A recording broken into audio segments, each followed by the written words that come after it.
मला एक प्रश्न हा पडलाय की काल नंतर आता ही सगळी घटना घडल्यानंतर मी खरं तर कुणाल कामराची ती क्लिप बघितली. त्याच्यात सगळं जे काही आहे ते चोर गद्दार असा उल्लेख आहे. नक्की कधी ठरवलं एकनाथ शिंदेच्या चिंदीचोर टोळीनी की चोर आणि गद्दार म्हणजेच एकनाथ शिंदे आहेत? म्हणजे आम्ही तर 2-2.5 वर्ष बोलत आहोत, पण त्यांच्याच लोकांनी का म्हणजे मिरची का लागावी त्यांना की चोर आणि गद्दार म्हणजेच एकनाथ शिंदे असं बोलून त्यांनी तोडफोड करावी? दुसरी गोष्ट म्हणजे त्याच्याही पुढे जाऊन धक्कादायक गोष्ट अशी आहे की एकनाथ शिंदेच्या एका खासदारांनी त्यांची तुलना सापाशी केलेली आहे, विषारी सापाशी. म्हणजे ही आता काय गंमत जम्मत होत चाललेली आहे. बरं, तिसरी गोष्ट म्हणजे आपण पाहतोय की ज्या पक्षाचे ते मित्रपक्ष झालेले आहेत भाजपशी, मोदी साहेबांनी गेल्या 2 आठवड्यामध्ये म्हणजे आपण पाहिलं असेल, एक तर कॉन्सर्ट इकॉनॉमी बद्दल चर्चा केली. ही तोडफोड झाल्यानंतर आपल्या देशात कॉन्सर्ट इकॉनॉमी आणि मुंबईत खरोखर येणार आहे का? दुसरी गोष्ट म्हणजे एका 3 तासाच्या इंटरनॅशनल पॉडकास्टमध्ये मोदी साहेबांनी हे पण म्हटलंय की criticism is an essential part of democracy. आणि मग त्यांचे मित्रपक्ष असे वागतात. पण चला हेही एक मिनिटं बाजूला ठेवलं तरी नक्की का एकनाथ शिंदेच्या गँगला राग आला आहे हा माझा प्रश्न आहे. कारण त्यांनी नाव तर घेतलं नाहीये, मग त्यांना कळलं कसं की चोर आणि गद्दार म्हणजे एकनाथ शिंदेच आहेत? हे काल त्यांच्या कार्यकर्त्यांनी सिद्ध केलेलं आहे की चोर आणि गद्दार म्हणजे एकनाथ शिंदे आहे. नरेश मस्केंनी ज्या पद्धतीनं सापाची तुलना केली, मी कडी निंदा करतो, मलाच वाईट वाटलं बघून. पण काय त्यांना ते माहिती आहे, त्यांची भांडणं एवढ्यांदा आम्ही सोडवली आहेत. विषारी साप किती त्यांना माहिती आहे, साप आणि शाप दोन्ही. बघा तुम्हाला सांगतो, अनेकदा आंदोलनं जेव्हा होतात तेव्हा जनहिताची आंदोलन असतात, राष्ट्रहिताची आंदोलन असतात. कधीतरी कोणीतरी रागाच्या भरात काहीतरी करतं. शेतकऱ्यांवर जेव्हा अत्याचार होतो किंवा महिलांवर जेव्हा अत्याचार होतो किंवा महाराजांच्या पुतळ्यात भ्रष्टाचार होतो तेव्हा आंदोलनं होतात. पण कालचं जे आंदोलन होतं हे पूर्वनियोजित गुंडागर्दी होती, हे याच्यातून सिद्ध झालेलं आहे. कारण ज्या प्रकारे तोडफोड झालेली आहे, तिकडे जे लोक बसले होते त्यांना धक्काबुक्की झाली, ज्या प्रकारे शिवीगाळ झाली. मग काल फोन करून आणि पहिल्यांदा मला हे दिसतंय की काही खासदार वगैरे टीव्हीवर येऊन धमकी देतात. म्हणजे आपण पाहायचो ना आधी ते तालिबान वगैरे कसं धमकी द्यायची की आम्ही असं करू तसं करू, हे असे करायला लागलेत. आता मुळात प्रश्न हाच येतो की नागपूरची दंगल असेल, त्याच्यानंतर सीएम बोलल्यानंतर डीसीएम उठून पेटवापेटवी करण्याचा प्रयत्न असेल, किंवा मग कालची घटना असेल, कुठे ना कुठेतरी डीप स्टेट म्हणून एकनाथ शिंदे फडणवीस साहेबांना अंडरमाइन करण्याचा प्रयत्न करतात. आज आपण जे बोलतोय परत गृह खात्यावर आरोप करतात, परत पोलिसांवर आपण बोलत, परत कायदा सुव्यवस्थेवर बोलतोय. म्हणजे कुठे कोण अंडरमाइन होते? तर एकनाथ शिंदे नाही तर फडणवीस साहेब स्वतः होतात. एवढं स्थिर सरकार आल्यानंतर, बहुमताचं सरकार आल्यानंतर कुठेतरी आम्हाला वाटलं होतं की सत्ताधारी आणि विरोधी पक्ष हे सगळे आलतूफालतू विषय बाजूला ठेवून महाराष्ट्राच्या हितासाठी काम करेल, गुंतवणूक येईल, पर्यटन वाढेल. पण हे न होता आपण पाहतोय की दंगली घडवल्या जातात. कशासाठी? तर भाजपच्या केंद्रीय नेतृत्वाला हे सिद्ध करून दाखवायचं आहे एकनाथ शिंदेना की फडणवीस साहेब हे अकार्यक्षम आहेत. मुंबईतील रस्त्यांच्या बाबतीत आज एक बैठक होणार आहे मुंबईतील आमदारांची, तुम्ही त्या बैठकीला उपस्थित राहणार? निश्चितपणे मी उपस्थित राहणार आहे, कारण हा पहिला प्रश्न मी उपस्थित केला होता. आणि सातत्याने जर एकमेव व्यक्ती आणि एकमेव पक्ष कोण असेल आणि आमचे आमदार असतील तर शिवसेना उद्धव बाळासाहेब ठाकरेचे कार्यकर्ते आणि आमदार आहेत.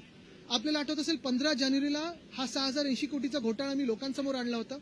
तेव्हापासून आतापर्यंत हा विषय मी लावून धरलेला आहे. तेव्हा देखील मी सांगत होतो भाजपला की एकनाथ शिंदे सरकारचा पाठिंबा काढून घ्या, कारण हे मुंबईला लुटत आहेत. आज विषय अंगलट आल्यानंतर भाजपचे आमदार भले उशीर झाला असेल तरी हा विषय तर घ्यायला लागलेले आहेत. मी त्यांचं स्वागत करतो. पण मी त्यांना हेच सांगेन की एकनाथ शिंदेची सरकारमधून हकालपट्टी करणं गरजेचं आहे, कारण त्यांनी मुंबईला लुटलेला आहे.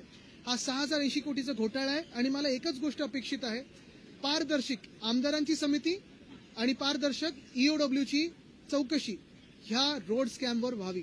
एका खोक्याबाईचं घेऊन काय बसलाय विधानसभेत?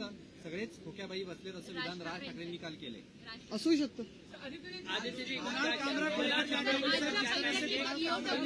एक मिनिट, मराठी होते मग इंग्लिशवर हिंदीवर होते. अशी माझी अपेक्षा आहे, कारण आपण पाहिलेलं आहे मुंबईत रस्त्याचा घोटाळा गेल्या 2 वर्षात झाला. 23चं टेंडर असेल, 24चं टेंडर असेल. आणि मी हे सातत्याने प्रश्न जे मांडत आलेलो आहे, काल सिद्ध झाला त्या प्रश्न उत्तराच्या तासामध्ये की मी जे सांगत होतो की रस्त्याचा घोटाळा हा झालेला आहे या एकनाथ शिंदेच्या पूर्ण कार्यकाळात, तो सिद्ध झालाय काल.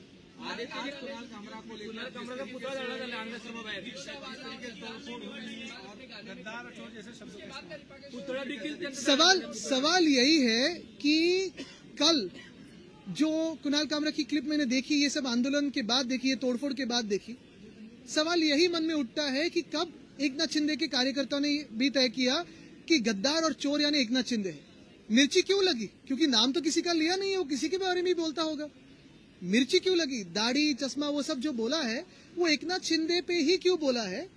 एकनाथ शिंदे का ही नाम लिया है कि उसमें यही सवाल आता है मन में। मिर्ची क्यों लगने की जरूरत थी इतनी? क्या सुपारी दी गई क्या? क्योंकि लगातार ये आरोप लग रहे हैं। देखिए, एकनाथ शिंदे ने कोई एक दो फिल्म बनाई, उसमें बहुत सारी झूठी बातें दिखाई, आलतू फालतू बातें दिखाई, वो चल जाता है। और उनके खिलाफ कोई बोले तो क्या वो जमीन पे आसमान से टपके? यही बात है ना कि ये मवालीपना जो है, ये टपोरीगिरी जो है महाराष्ट्र में उनके हाथों से जो चल रही है, वो कहीं ना कहीं मुख्यमंत्री रोक लगाएंगे कि नहीं? क्योंकि ये मिर्ची लगने का कारण ही था। अगर खुद चोर नहीं है, खुद गद्दार नहीं है, तो क्या कारण था कि कल उन्हें तोड़फोड़ की? जी ने कहा है कि सुपारी दी गई थी और एक तरफ इशारा आप लोग की तरफ था। देश नहीं, पूरी दुनिया जानती है कि गद्दार और चोर कौन है।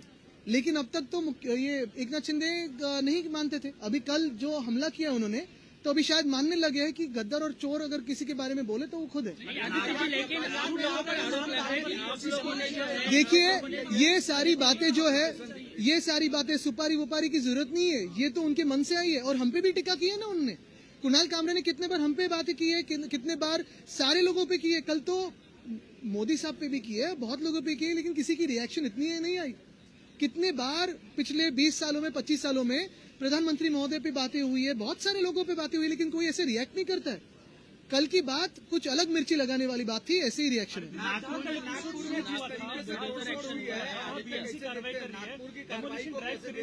मैं यही पूछना चाहता हूं कि कल मिर्ची क्यों लगी। दूसरी बात यही है कि कल जो तोड़फोड़ हुई है, जैसे उन्होंने कहा, मुख्यमंत्री महोदय ने कहा कि नागपुर में जिन्होंने तोड़फोड़ की उनसे पैसा लिया जाएगा। क्या कल जिन्होंने तोड़फोड़ की उनसे पैसा लिया जाएगा? तीसरी बात, क्या मुख्यमंत्री अभी इस वक्त आंखें खोल के देखें कि उनको अंडरमाइन कौन कर रहा है? ऑपोजिशन कर रही है कि खुद के जो दोस्त समझ रहे हैं वही धोखा दे रहे हैं?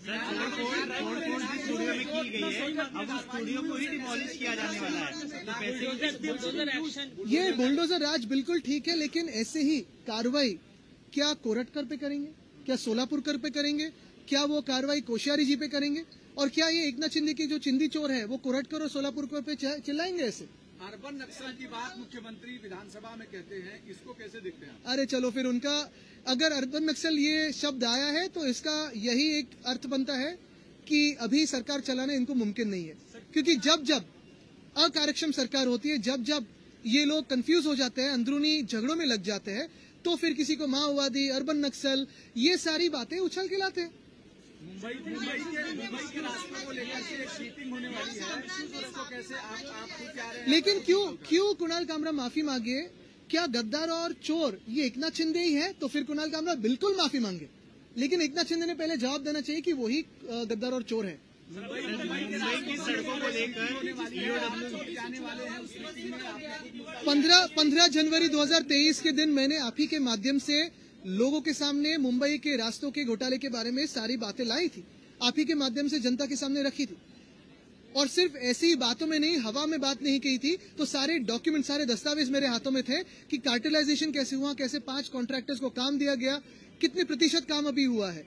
जो सवाल मैंने क्वेश्चन आवर में पूछे थे उसका जवाब तो आया नहीं, लेकिन मेरे साथ इस बार भाजपा के आमदार भी थे, भाजपा के विधायक भी थे। यही मैं मानता हूं कि मेरे 2 साल की लड़ाई जो है वो आज सफलता देख रही है, क्योंकि मैंने भी पहले कहा था और 2 साल से कहते आया हूं कि रास्तों में और रास्तों के कामों में अगर किसी ने पैसा खाया है तो एकनाथ शिंदे की सरकार ने खाया है। ये मैंने उस दिन भी कहा था 15 जनवरी 2023 पे कि इस सरकार से अपना जो सपोर्ट है वो भाजपा निकाल ले। आज मैं उनसे विनती करूंगा कि जो वो भी सवाल उठा रहे हैं वो मेरे ही सुर में सुर मिला रहे हैं, लेकिन 2 साल बाद मिला रहे। चलो देर है लेकिन अंधेर नहीं है। आज एकनाथ शिंदे कार्रवाई हो, उनको सरकार से निकाला जाए और ईओडब्ल्यू की समिती बिठाई जाए। अजूनही झालेली नाही, आम्हाला उत्तर अपेक्षित आहे, पण कदाचित मुख्यमंत्र्यांना एक उपमुख्यमंत्रीच विरोधी पक्ष नेता म्हणून आता पाहायची वेळ येणार आहे।